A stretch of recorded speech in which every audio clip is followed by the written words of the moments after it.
welcome to Global Connections. I'm Patrick Bratton, your host today on ThinkTech TV. I'm joined by a very special guest today, Van Jackson, talking about North Korea. Before we get started with Van, I just wanted a reminder about some lecture series that we are hosting at HBU about sustainability.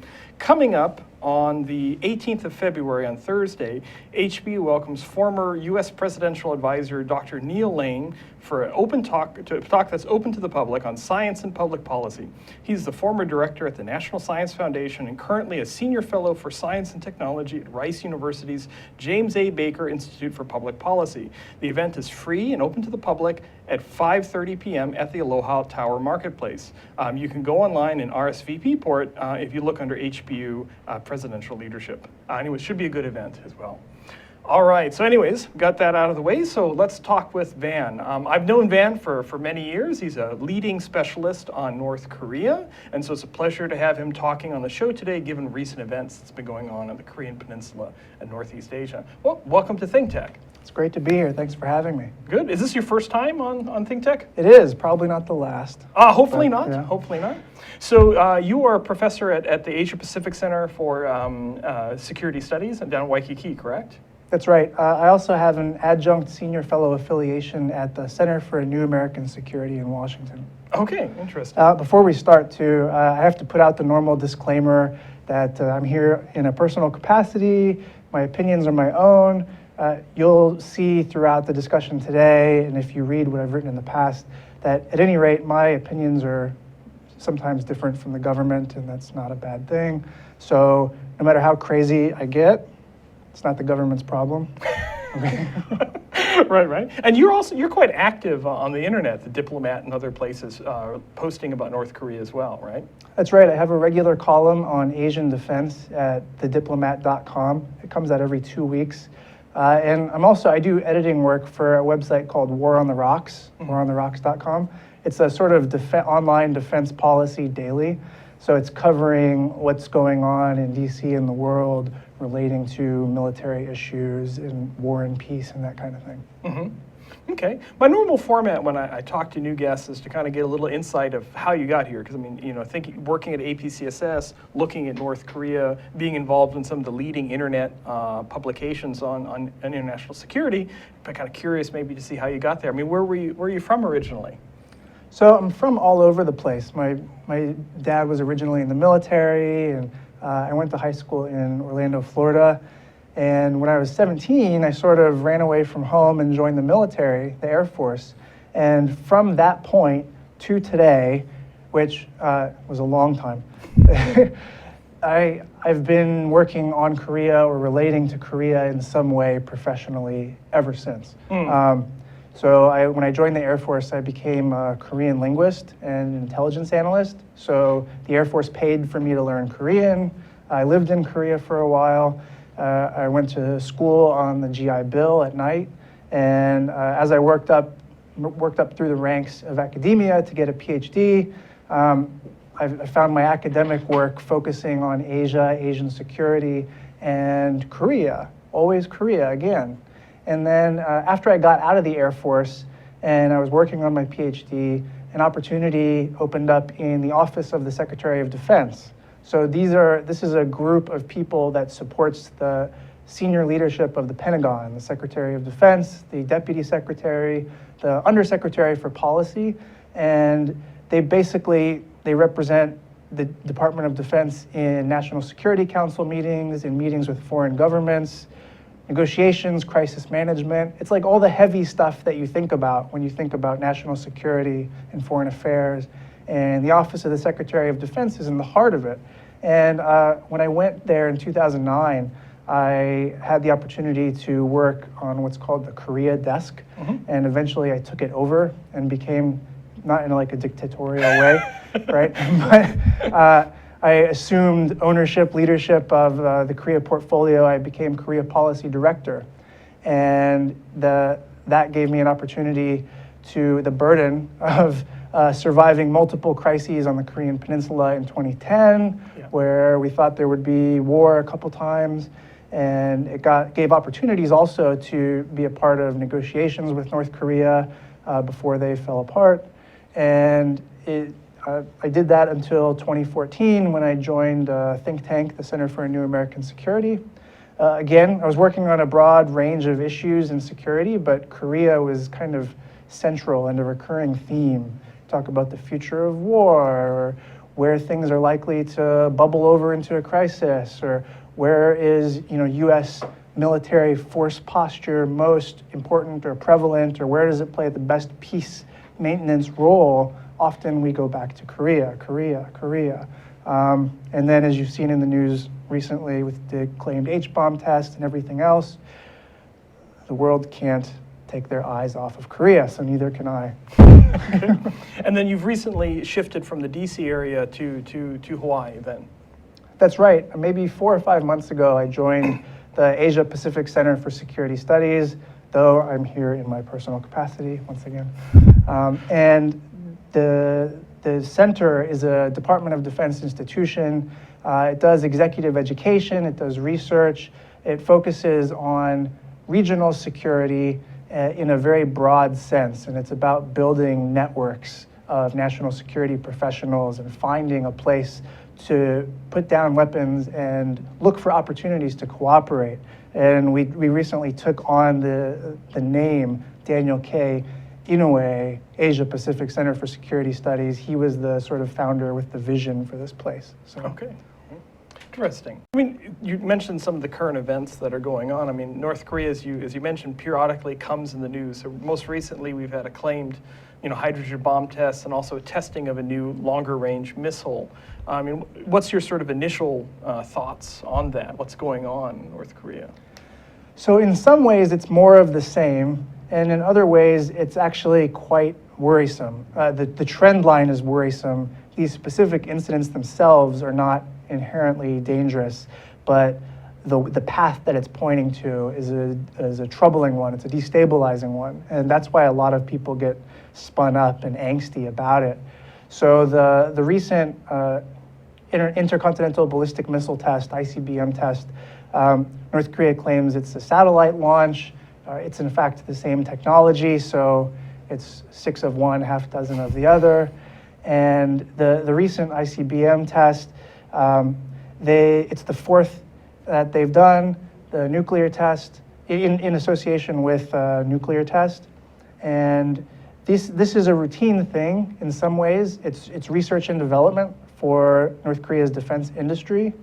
So these are tests that have to happen in order for North Korea to advance its nuclear and missile capability, which it intends to do. It makes no bones about that, and we believe them. And so these tests are necessary, but they are heavy with symbolism. They're politically significant. North Korea knows that. So in the bad times, when North Korea's relations with the outside world, especially with South Korea and the US, are in the gutter, they have every opportunity, they're sort of unrestrained, to conduct these kinds of tests to advance their capability. The problem for us is that the more they do this, the better their precision and range of their existing missile inventory becomes and future missile inventory. And as they're improving their missile capability, they're also working on miniaturizing nuclear warheads to fit on these missiles. So now we're talking about nuclear-armed missiles that can shoot across continents. So right now, North Korea has the capability to range US bases in Asia, to range most countries in Asia, allies as well.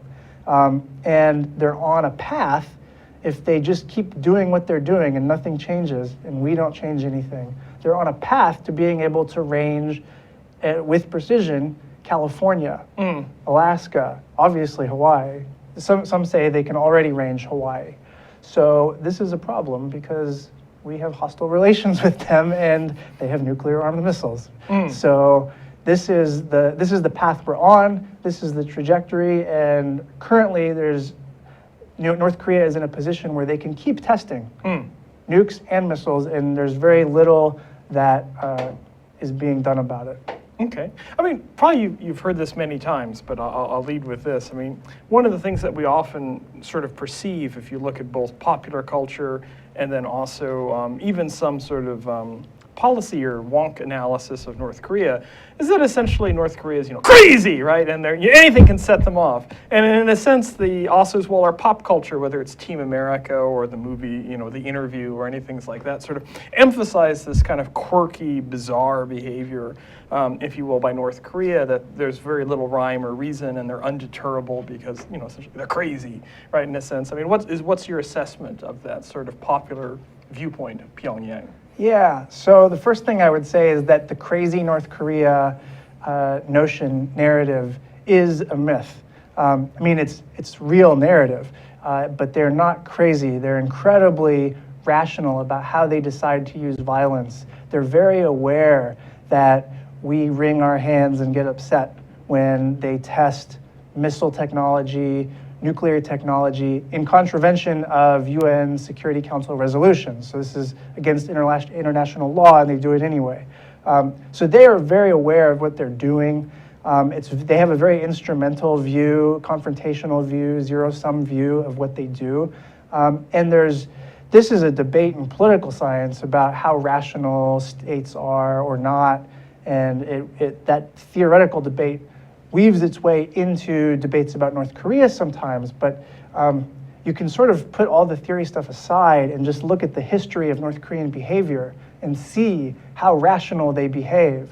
So North Korea has a huge problem with South Korean loudspeakers along the demilitarized zone. They blast propaganda into North Korea, talking about how bad North Korea is and freedom in the South. South is great, North sucks, right? And so these loudspeakers are a thorn in the side of North Korea. North Korea threatens to destroy them and the horse they came in on, but they don't. They fire warning shots instead. NGOs in South Korea, human rights NGOs, send hot air balloons into North Korea with leaflets, propaganda leaflets, talking about the human rights atrocities of the regimes, come south, this kind of thing.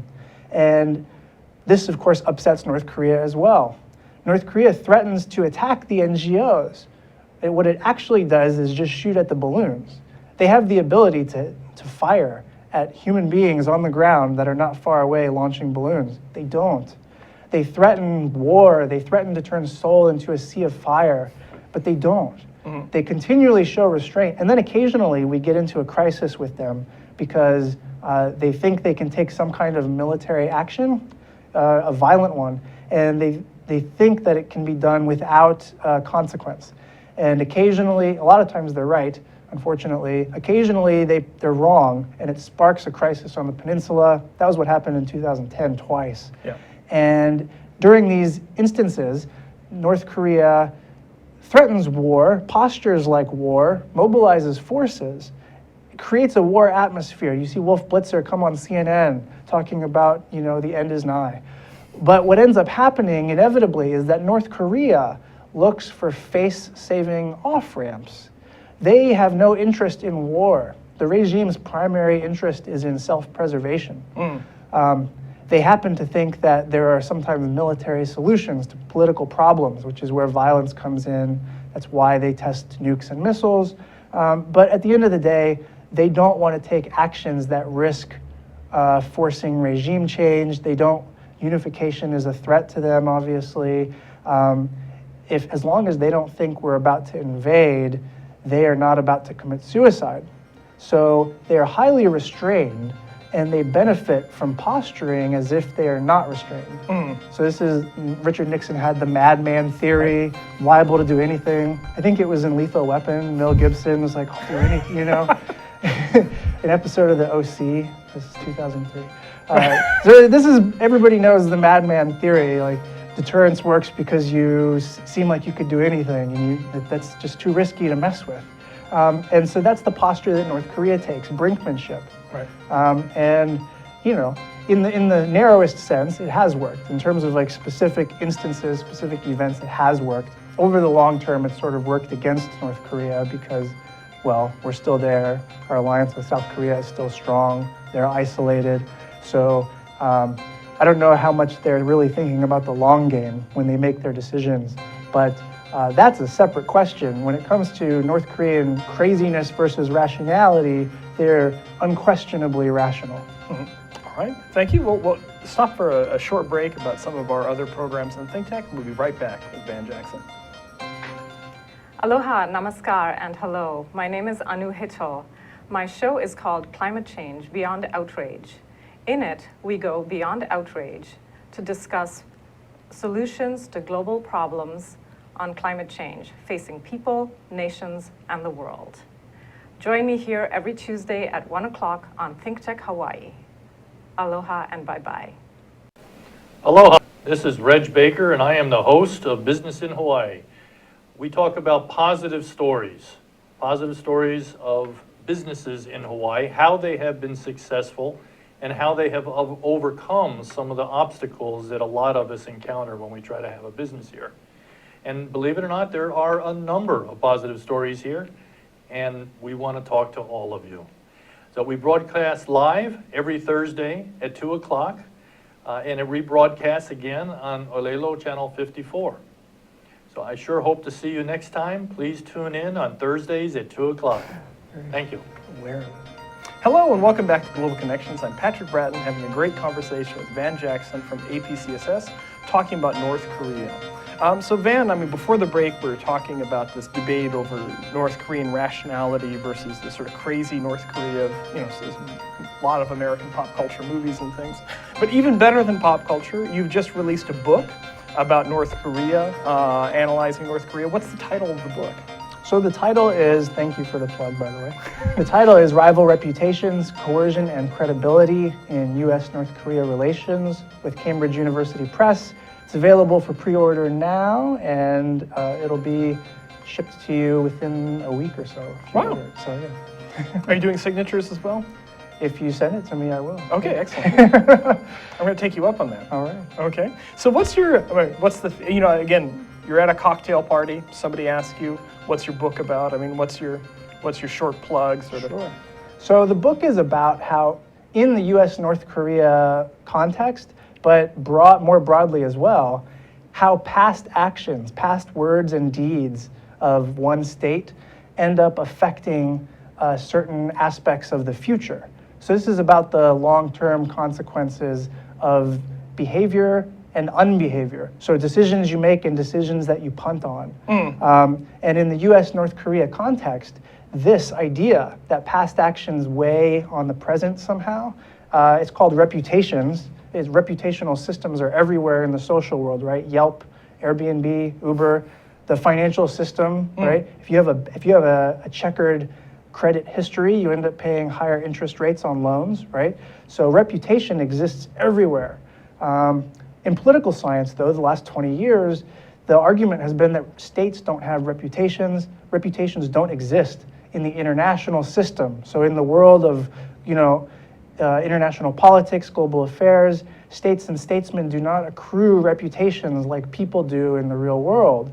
And so what I show pretty unequivocally, smoking gun, is that in the US-North Korea context, not only did reputations matter, that did your historical track record matter quite a bit, but it explains things that we can't explain about US-North Korea relations otherwise. So specifically, there are kind of three puzzles that are at the center of the book. And how is it that these two states can continually engage in crises without bubbling over into war? So the conventional wisdom is that the more crises you have, the more likely you are to have a war eventually. Yet we keep having crises without war. So why is that? How is it that a weaker power repeatedly unleashes violence against a stronger power? The power asymmetry between the US and North Korea could not be more stark. Yet who is coercing whom most of the time? It's a history, over 1,000 violent acts, provocations that are recorded where North Korea was the instigator, going back to the 60s. 1,000, that's a lot. Why is it that in most instances across presidential administrations historically, why is it that the United States, US officials, have only rarely taken North Korean threats seriously? The answer to all three of these rests on the concept of reputation. And it's the the consequences of our behavior or our indecisions during crises not only affects how North Korea sees us in future crises, but it affects the probability that there will be future crises. So the US commitments to South Korea, the US military presence in South Korea, it has a general deterrent effect at what they say is like the strategic level. So the existential level, major war, our commitment has prevented major war. At the tactical level, at the level of small-scale violence, those commitments have not worked. North Korea has this history of small-scale violence, and they premise this small-scale violence on an assumption. And I have smoking gun evidence in the book where Kim Il-sung, like transcripts of him, he's having conversations with world leaders, telling them what his thinking is.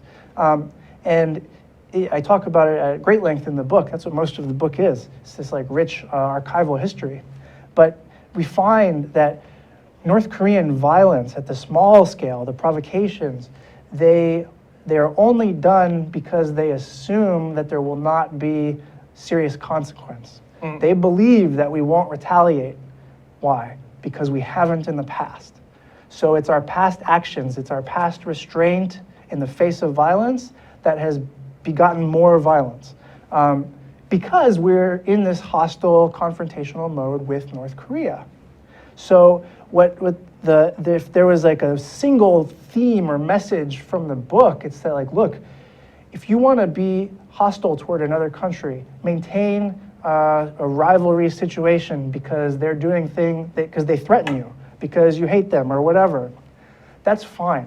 But in a confrontational situation, when you're dealing with an adversary, can you call that other guy an adversary? If the answer is yes, then the logic of deterrence prevails. And deterrence is all about demonstrating resolve, making credible commitments. It's about threats and confrontation.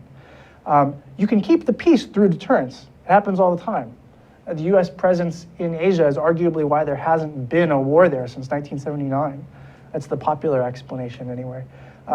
So deterrence is not all bad, but there's risk involved. It's about threats and threat making, as you know, you study this as well. And so the idea that you can be in a confrontational situation, that you can have an adversary, but then not show resolve, not conduct yourself according to the logic of deterrence, creates the very situation we have now. So your options are basically, big picture, to pull yourself out somehow of this rivalry situation, which means appeasement, conciliatory diplomacy, conceding to the demands of your adversary. This is quite unsavory to most people, especially with North Korea, where there's a track record of us taking these kinds of steps, and then we are met with, not reciprocity, but violence or something.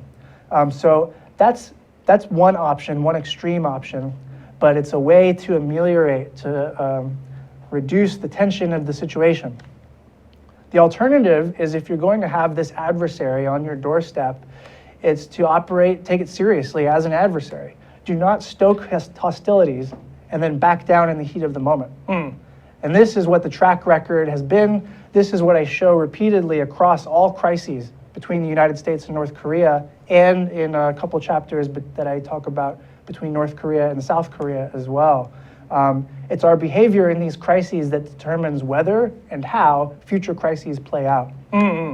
We've just got a tweet here at Think Tech. We're very tech savvy. So I've got a tweet here asking, will there be a watershed moment for confrontation between the United States and North Korea, and what will the consequences be?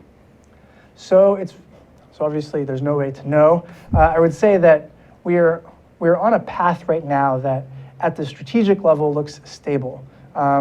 Deterrence holds. And North Korea, because they're rational, they don't want to take actions that will end the regime, right? So they will not launch nuclear first strikes because that would end the regime. If they destroy Seoul, South Korea's capital, that would end the regime. But there's a host of actions that they probably think are acceptable.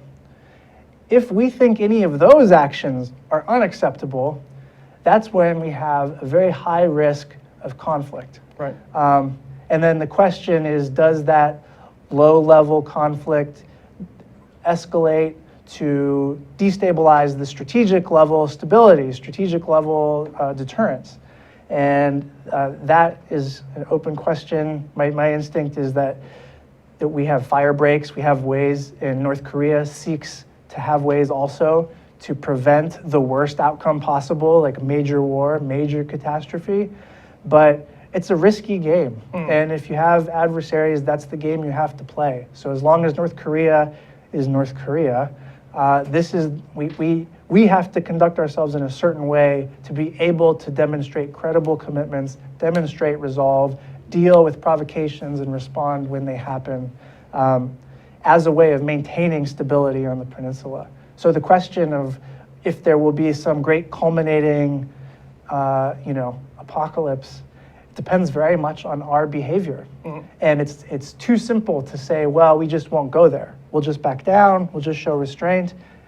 I show in the book quite clearly that there are consequences to inaction just as there are to brash action. Would we say, again, this is one of the rare chances where I get to maybe draw in IR theory into a conversation on TV. I'm ready, let's do it. So would you say this is a good test bed for illustrating things like either the stability-instability paradox or perhaps Tom Schelling's concept of salami tactics in a sense? Both, that's brilliant, yes. So what North Korea does, they are the exemplar of what Thomas Schelling called salami slicing tactics. So everybody understands what a red line is. So it's a prescription, it's a commitment that you've underscored, you've threatened retaliation if somebody crosses said line. And so salami slicing is a way of eroding that red line without actually crossing it. And this is what North Korean provocations are, North Korean violence. So they know we have a red line commitment against invasion of South Korea. They know that they cannot just launch willy-nilly an invasion of South Korea or attack the capital at a large scale. And so they don't try to cross that line, but they try to erode that line, and they try to erode South Korea's confidence in our commitment to defend them by continuously challenging us at a smaller scale where they don't think crosses the red line. And so they're betting, they're wagering that we will not, their actions will not activate our retaliation commitment. And so that's the salami slicing at play. North Korea is a case study of what Thomas Schelling talked about. And I've heard that, I couldn't find smoking gun proof of this, but I've heard that Thomas Schelling's book, in which he talks about salami slicing, strategy of conflict and arms and influence, in the 60s, these books were circulating among the policy elites in Kim Il-sung's circle. So Kim Il-sung is not, he was not a well-read person, but he maintained a cadre of people who were. So maybe it's, art or science imitating life, or it's a wicked irony if North Korea is executing the playbook of Thomas Schelling literally, not just figuratively. And then the stability-instability paradox. So this guy, Glenn Snyder, political scientist, in the 60s, he wrote a couple obscure pieces about what he called the stability-instability paradox. And it describes a lot of what I'm talking about with North Korea, which is that, except he was assuming it was between two nuclear powers, which is what we're fast approaching on North Korea. But it was the notion that the devastation that would occur from a conflict between nuclear powers was so costly, so high, that both sides were deterred from the major war, the major conflict. So this you can look at the Cold War history and say that's validating the stability and instability paradox, right? So that's the stability part. The instability part is at the tactical level. It's smaller scale violence, proxy wars, things like Vietnam, right? So because you're both deterred from the big confrontation, you both feel a free hand to engage in the lower level stuff. One of the ways of doing that is through salami slicing. So the situation on the Korean Peninsula, even before North Korea had nukes, it looked and it felt a lot like the stability-instability paradox. And what we're seeing now that North Korea is developing nukes, has a nuclear capability, could launch nuclear attacks, it's just strengthening, it's ratcheting up the pros and the cons of the stability-instability paradox. More than ever, strategic stability, deterrence at the strategic level seems to be holding. But at the tactical level, at the level of small-scale violence, we're seeing more than ever. For North Korea, that's not quite true. In the 60s, it was a wild time of violence, but yeah. Okay, well, we'll take another short break, and we'll be right back in just a minute to talk more about North Korea with Van Jackson. Aloha, my name is Carl Campagna. I am the host of Think Tech Hawaii's Education Movers, Shakers, and Reformers. You can see our show every Wednesday at noon at 12 p.m. on thinktechhawaii.com, as well as visiting YouTube and finding the link for the show there. The show is also aired on OC16. We look forward to seeing you on the show. We have many wonderful guests, including Joan Husted, Corey Rosenlee, where we talk about the very important issues of education for our keiki. We look forward to seeing you there. Mahalo. Aloha, you can join the Hawaii Farmers Series every Thursday from 4 to 5 on Think Tech. And I'm your co-host Matthew Johnson, here with Justine Espiritu. And we are so thankful to have this show to use as a forum to get to know all the movers and shakers in agriculture in Hawaii and hear kind of their background and history, as well as their perspective on what they're doing and also the future for agriculture in Hawaii. So join us every Thursday. You can tweet in your own comments and suggestions and be a part of the conversation at ThinkTechHigh. And we hope to see you every single Thursday. Hello and welcome back to Global Connections. I'm Patrick Bratton talking with Van Jackson of APCSS about North Korean behavior. I mean, you were talking about some of these, integrating a lot of these stability theories, if you will, into looking at North Korean U.S. behavior. I mean, one other one I'm always kind of curious about is one of the ironies I feel is whenever I hear these debates about stability, about extended deterrence, about the role allies play in tripwires and plate glass windows and all these other analogies that we've had, it's interesting because it seems very familiar to me in a sense, you know, taking grad school classes on transatlantic relations and the Cold War, and a lot of these concepts are there. And then it's funny out here in the Asia-Pacific because we don't like to think about theory in general in the Asia-Pacific, and we don't like to make comparisons between the Atlantic to the Pacific. People get a bit edgy when you mention this. But do you think there are insights that we've learned from 60-odd years of looking at deterrence, looking at extended deterrence, looking at these types of things, insights from, say, the Cold War, mostly in an Atlantic context, that are still operational if we're looking in sort of Northeast Asia, extended deterrence and strategic stability? Yeah, I mean, three things. So one is sort of obvious, but it bears mentioning, which is that international politics is very complex. So theories are a simplification of reality, deliberately so. Simplification, which means they're not reality. And sometimes, we lose ourselves in these arguments. The decision-making motivations are much more complex. The social world is complex than what theory might suggest sometimes. Theory will point you in the direction of maybe what the most compelling or the dominant explanation is, but think about just the decisions you make in a day, the many motivations, some very small, like you're irksome or tired, others very large because your mother raised you a certain way. And so your motivations are complex, so are the motivations of states. And then the other two things are that, domestic politics features very heavily, conceptions of identity feature very heavily in the decision-making of states, the decision-making of North Korea especially. Domestic politics, and in South Korea, extended deterrence, domestic politics is the prism, the lens through which most political elites, most policy elites, the guys making decisions, that's the lens through which they're viewing everything. So geopolitics matters, war and peace, these things matter, the logic of deterrence, all that stuff matters, but it's sort of filtered through a domestic level. They're also considering how their party will fare, how the opposition party might view this, what kind of constituency is going to support or be opposed to this kind of initiative.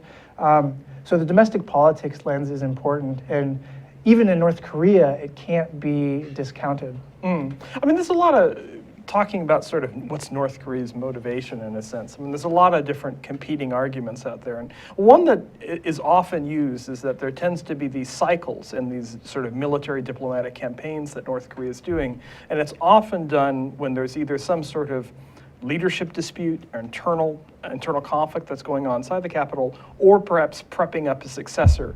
So, back in the 1980s, North Korea got a bit more aggressive with various terrorist actions and things like that. And some people have argued, that was sort of setting the way, for Kim Jong-il to be a successor in the 1990s. And then again, you mentioned a couple of times some of the larger acts that were done in 2010, maybe paving the way for Kim Jong-un. I mean, is that an explanation that you feel is valid, or do you think it's perhaps overly simplified, or?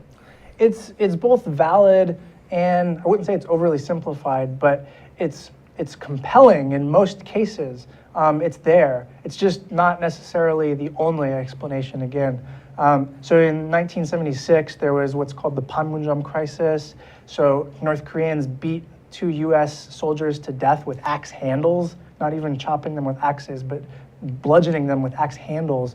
And this was traced back to the succession, right, trying to establish credibility for Kim Jong-il. So Kim Il-sung, Kim Jong-il, Kim Jong-un, that's the succession line over time. And as Kim Jong-il was trying to establish his bona fides, especially with the military, he was thought to have ordered this provocation. In the 1960s, which was considered the Second Korean War for a lot of analysts, because there was so much violence across the DMZ, this was coinciding with a period where Kim Il-sung was engaging in a lot of purges of senior officials who were like vying for power. And then most recently, 2010, the 2 provocations, this was coinciding with the death of Kim Jong-il, the rise of Kim Jong-un, this new guy on the block. And so whatever's happening domestically affects the foreign policy considerations for sure, and vice versa sometimes. So there's a role for the outside world, for the alliance, for the United States to play in influencing North Korea, but it's going to be all mediated through a domestic politics lens and Kim Jong-un's grasp on power and securing himself in his regime. Okay. I mean, similar to that, I mean, one thing, almost 90% of the books that you read about, like, how Americans should understand North Korea, there's many books written by these in this sort of vein, and one of the ones they almost always start with is the importance of yuche, right, of independence, autarky, this sort of ideology in North Korea, and that's sort of become almost like a meme, in a sense, in North Korean literature. On the other hand, you have some other competing explanations that are a little bit more outside of the box, we could say. I think particularly B.R. Meyer's sort of argument that North Korea is essentially motivated by hyper racism or hyper nationalism in a sort of Korean version of a sort of Japanese Yamato Damashe sort of way. I mean, do you find either of these, or is there another explanation we should be thinking, sort of what's driving sort of North Korea ideologically? So you've captured it quite well. Juche is a kind of meme now. It's pervasive, it's everywhere. But when something is everything, it's also nothing to some degree, right? So Juche is important, but it also doesn't tell you very much. Is it such a surprise that sort of a post-colonial, anti-imperial state, which is most small states, would have a strong streak of independence? That's not unique, right? And so Juche is real, but it's also not very revealing. At the same time, so B.R. Myers captures it most effectively, I think. But North Korean sort of nationalism, North Korean identity, there is a strong strand of xenophobia and basically racism. It's very reactionary. So we think of North Korea as this holdout Stalinist communist state. It's definitely a leftover of the Cold War, but it's very much not a communist state the way we think of it in terms of like Marxism, Leninism, and that kind of thing. It's basically like a nationalist gangster state with like a strong streak of racism, and that most closely approximates like a Nazi Germany. So it's like a very reactionary, extreme right-wing kind of fascist regime. That's not, I mean, man, you can't really categorize North Korea, but that's about as accurate as you can get. sort of think of it more like a fascist regime than as like a communist regime. Okay, interesting. How has the evolution of, say, the U.S. alliances with South Korea, with Japan, affected sort of our ability to fashion a sort of effective North Korea policy? So in some ways it helps us, in some ways it constrains us. The overarching concern that we often have is for preserving the credibility of our alliances, not just because we're friends, not just because we have a commitment there, but it's something that like we can take steps to assure our allies, and our allies' geographic location is pretty crucial for us to be able to do anything in this area. Like physically, where are we going to dock ships? Where are we going to place troops? Without them, we couldn't do those things. But we often are limited in how we can influence, or the extent to which we can influence North Korea. With our allies, there's much more room for influence, for assuring them and having a continuous conversation about what that will take. The division of labor, right? So deterrence is not just a one-man show. It's our allies are involved in that, operationally, also big picture-wise, strategically. And so we have a lot of interest in maintaining these alliances, and we have a lot of ability to actually communicate with them and sort of shape each other, understand each other, to a much greater degree than we ever could with North Korea. So in some ways, it's like you play the game that you can play. And with North Korea, unless we're willing to risk violence, there's limits to the game that we can play there. Whereas with our allies, there's a lot that we can do to help them, assure them, frankly, prevent them from going nuclear. Right. And with South Korea and Japan, prevent them from going at each other. Right. So North Korea is not the only game in town. This maybe broadens out the conversation a little bit, but you mentioned the past efforts of South Korea to go nuclear back in the 70s. In some respects, people have argued that was a response to sort of U.S. disengagement with the sort of Nixon-Guam doctrine pulling out of Asia. Would you say that sort of the Obama administration's pivot or rebalancing is not just, say, directed against China, but also in a sense directed toward U.S. allies for reassurance that the U.S. is still involved in this region, even though it's, say, pulling out of Iraq and Afghanistan, and that we would perhaps want to make sure that our allies don't take actions that we're not particularly interested in them taking? That's right. So we're as interested in preventing aggression by adversaries as we are in preventing aggression by friends. Right. It's about preventing aggression, right? So the rebalance, China often casts it as this containment narrative. The rebalance or the pivot to Asia, it's all military. It's all about China. We're encircling China. First of all, I would say if China was really concerned about that, there's literally nothing that you could be concerned about unless you had sort of expansionist ambitions, but that's a separate point. But the rebalance, it's not all about the military, the Trans-Pacific Partnership, these human rights initiatives, people-to-people exchanges. There's a lot more to it, but the military aspect draws the most attention, I suppose rightly so. It's where the biggest stakes are. And so the rebalance is partly about assuring friends that we're going to be there. One thing that we learned partially from the late 60s, early 70s, when we sort of attempted to pull out from the region, was that if we pull out our presence, if we reduce our commitments, it throws the region in flux. And it makes everybody feel like they live in an anarchical neighborhood, which is when you see the worst of world politics, which is security dilemmas, arms races, rivalry, confrontation, broken relationships, the building of walls, this kind of thing. It all comes from fear and uncertainty. And that fear and uncertainty spikes whenever the US is seen as something other than a sure thing. And so in contrast to the Middle East, where you could throw stones at our military presence and say it's counterproductive and no one in the Middle East wants us there, in Asia, it's almost totally opposite. We're this stabilizing force in Asia. Our presence is a response to organic local demand for security, for support. So we're playing this great stabilizing role, and the rebalance is intended to underscore that commitment that, hey, no matter what you see in our crazy politics, we're here to stay. Okay. All right. Well, that's all the time we have for today. Just we've had Van Jackson talking about North Korea. We've got another picture of his book up, Rival Reputations, Coercion and Credibility in U.S.-North Korean Relations, available from Cambridge University Press. I'm looking forward to reading my copy when it comes in, and I will harass you for a signature. But anyways, it's been a pleasure to have you on Think Tech, Van. Great, thanks for having me. All right, and we'll be back next week with Global Connections. I'm Patrick Bratton for Think Tech TV.